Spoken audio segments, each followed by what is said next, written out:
मित्रांनो, आता स्वामींचा प्रकट दिवस झाला. आता येणारा दिवस म्हणजे स्वामींची पुण्यतिथी. 15 एप्रिलच्या दिवशी स्वामींची पुण्यतिथी आहे. अगदी 20-25 दिवस आता बाकी आहेत स्वामींची पुण्यतिथी येण्यासाठी. तर स्वामींची पुण्यतिथी येईपर्यंत तुम्हाला जेवढे दिवस मिळतील, 20 दिवस, 11 दिवस, 8 दिवस, 5 दिवस, जेवढे दिवस मिळतील, तेवढे दिवस तुम्ही रोज सकाळी अंघोळ करून गुरुचरित्राचा हा अध्याय देवघरासमोर बसून नक्की वाचायचा आहे.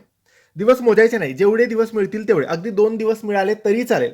अगदी हा व्हिडिओ तुम्ही 12 एप्रिल, 10 एप्रिलला बघत असाल तरी सुरू करा, काही हरकत नाही. फक्त करणं महत्वाचं आहे. गुरुचरित्राचा हा अध्याय वाचण्याचे कोणतेही नियम नाही. फक्त मांसाहार करू नका, व्यसन करू नका. रोज सकाळी अंघोळ केल्यानंतर आपण शुद्ध असतो, पवित्र असतो, तेव्हाच हा अध्याय वाचून घ्यायचा. हा अध्याय म्हणजे गुरुचरित्राचा 14वा अध्याय. हा गुरुचरित्राच्या पारायणामधून तुम्ही वाचला तरी चालेल, गुगलवरून तुम्ही PDF फाईल डाउनलोड करून वाचला तरी चालेल. तुमच्यावर आहे. तुम्ही नक्की वाचायचं आहे स्वामींची पुण्यतिथी येईपर्यंत. नक्की वाचा, नक्की लाभ होईल. धन्यवाद.